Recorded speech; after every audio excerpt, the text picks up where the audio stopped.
So hi, I'm in Marlow, Oklahoma today. I'm off duty, not working, but I've been working, not at trucking, but at sourcing stuff for the eBay store. As I don't know if you can see it in the back or not. There's a bunch of stuff back there. So anyway, that's what I've been doing for the last couple of hours. And I stopped here to get some taco salads. Bill's got a yen for taco salads, so I'm stopping here to grab a couple, and they'll be bringing them out to me here pretty soon. I've never been in here since this place changed hands, but I really like the new people that have it. They're super friendly. They're nice. So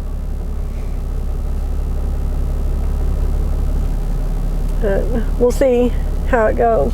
So one thing you're going to probably immediately notice is I don't have a forward-facing camera running right now. And the reason I don't is because my forward-facing camera is broken. It crapped out on me last week, or this past week, while I was in Odessa. I had a single trailer that went down to Odessa on Tuesday.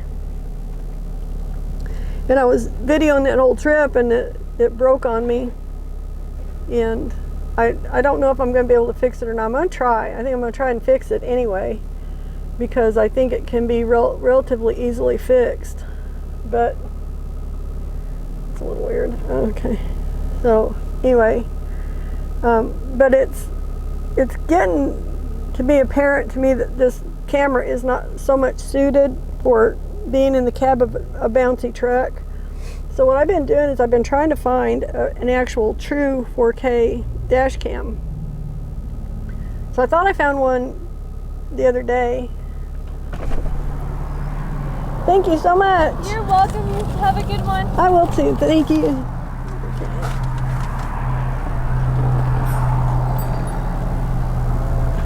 All right. Trying to do two things at one time. I can't even talk. So anyway, it occurred to me that that camera is too big for this truck, if there is such a thing as a true 4K dash cam that I can stick on the windshield. I'd be a lot happier with it, with a little bit wider angle lens. Doesn't have to be real wide. I don't want it to be like a fisheye, but I would like to have just a little bit more field of view. So I ordered one I thought was actually a 4K. Had good reviews. Well, I get it and I find out it doesn't even record in 4K. If it's a true 4K, it should record at like 3,000 and something pixels by 1,900 pixels, I think it is. Something in that ballpark. That's true 4K. The one that I got recorded 480 pixels, so it wasn't even remotely 4K. It was a piece of junk is what it was. So I sent it back to Amazon, and I had tested it out. I took it out and ran it, and then looked at the video quality and rendered it and all that. Went through the whole process, uploaded it to YouTube, and looked at it on there after it had been processed up to 4K, and it still looked like crap. So I was like, okay, that camera's not going to cut it. So I took it and boxed it up, sent it back.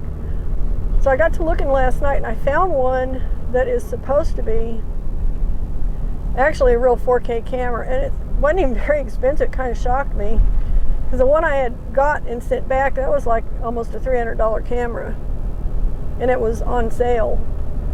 So I mean, it seems like they're a lot cheaper than, say, a Handycam, but you know, I was surprised that it, you know. Anyway, I sent that one back, so I ordered the other one. The other one does record in true 4K. It's 3,200 and something pixels by 1,900 something pixels. I don't remember the exact numbers, but that's what it records in. If you don't record at that high level, your videos are never going to look good, because they don't have enough pixels to make a smooth, highly detailed, you know, good looking picture. It's just how it is. So I've ordered that one. The other thing about it that I like is it has looping, which I hate looping on a camera, but you can turn it off. What I mean by looping is it's like a GoPro or like a lot of these little dash cams. They'll film in 1 to 3 minute segments or 1 to 30 minute segments, depending on the kind of camera and your options. You know, it gives you options. I want it to record from the time I turn it on to the time I turn it off. And I don't have a problem doing that because when I want to break a segment, I just turn it off and turn it back on and start new segments. So I control the length of each segment. So if I've got like 2 or 3 hour-long segments, I can piece those together and match them up with the video from this camera. So I can coordinate the audio and have the audio and the video matching on both cameras. If I have to do it in those little snippets, like 1 to 3 minute snippets, then every one of those I have to mess with. It's not like just having a smooth recording. So it was really important to me that I could turn the damn looping feature off. Looping is great if all you're doing is putting a dash cam on your car and you just want it there for security, or for like if somebody hits your car, it'll come on and record or whatever. But if you're trying to actually run a lengthy video, you need to be able to shut that looping off so it won't do that. So this one has that capacity and I really like that. So I went ahead and ordered it and I was shocked by the price, because the website I looked at that had all the specs and all that on it, I'm actually learning what these specs mean on video cameras. That the website where it was actually listed by the manufacturer called it like a $200 and something camera. So I went to Amazon and looked for it, and I found it for $75. It was on sale. I'm like, hey, that's kind of cool. So it'll get here probably Monday after I leave. I think I'm going to have a job going to Louisiana Monday. Maybe not. Maybe it'll either go or it won't go, or it may go Tuesday, or who knows. They don't know yet when I'm supposed to pick it up. But I have to go to Medill, pick up a single, and then take it down to Louisiana, and then that'll be it. So I'm hoping, in a way, that it gets delayed till Tuesday, because I think that camera's supposed to be here Monday, and that would give me a chance to install it and try it. You know, give it a try. So probably won't work out that way. It usually doesn't. I usually have to go pick something up on Mondays.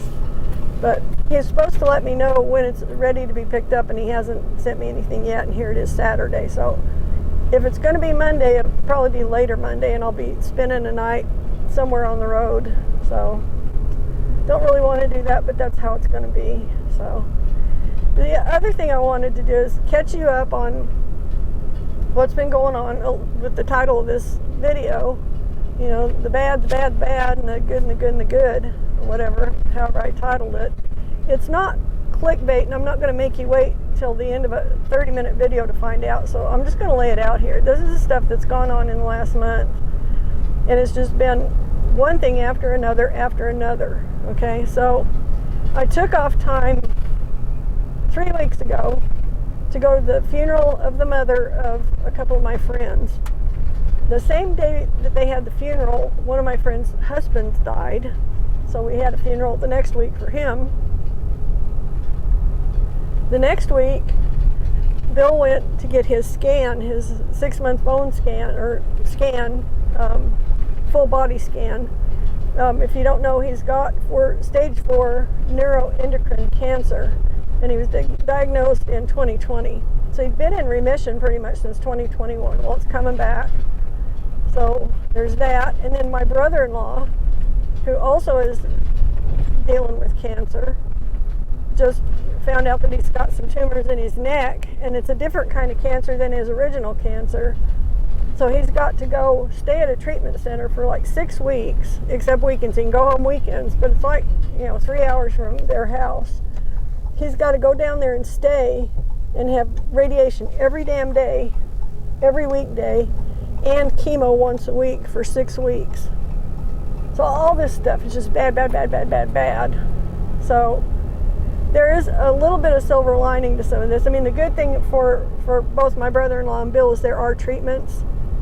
and they both got good doctors, so you know that's a plus. It's still worrying, you know. I kind of knew that Bill was having problems, or I thought he was, because he was having some pain, and he was having pain similar to the pain that he had when he got diagnosed. So I was afraid that it was starting to come back, and it is. But his doctor said they've got a much better treatment now, and they're going to try and get him in for that in November, December. So we just got to get through till then. All this stuff takes time. It's just, they never get around to it fast enough to, you know. So that's good. The fact that my brother-in-law's got, you know, this treatment he's going to take, it's arduous, and it's probably not going to be any fun. It's probably going to make him sicker than hell, but it may save him, you know, it may save his life. So he has the option to get this treatment, so that's good. I'm trying to see the silver lining in all these clouds, you know, because some of them there's no silver lining to, like people dying. There's no silver lining to that. It's just sad, and it's just, you know, like my older sister likes to say, we're of an age where, you know, people we know are also of an age, and our older generation is dying off. We are the older generation now, which is a scary damn thought. So then the other good news is we got a call last Sunday. Bill got a call from some people who had tried to buy our lake house, which we've been trying to sell this lake house for years, but it's half remodeled, and we know it's a hard sell. You know, for somebody to take that on, they got to really want it. Well, these people tried to buy it before, couldn't for whatever reason, came back Sunday and bought it. So we haven't closed on it yet, but it's looking good. Looks like we're going to get it sold, amazingly enough. I'm just pretty happy about that. I'm pretty damn happy about that, because it's been a thorn in our side for a long time. I mean, it's costing us money just to keep it. So, but the other good thing about that is once we get the money in hand for that, we can pay the farm, we can pay it off entirely. So the bad and the good and the annoying. I don't know what Molly's chasing, but she's going after something. She didn't even see me out here. She just came out the cat door and went running across the yard. All right, so that's all I've got. I just wanted to give you an update. I haven't stopped videoing. I'm just reassessing my equipment options, and I'll start up again as soon as I get that new camera in. So thanks for riding along. Thanks for sticking with me here, and I will see you in the next episode.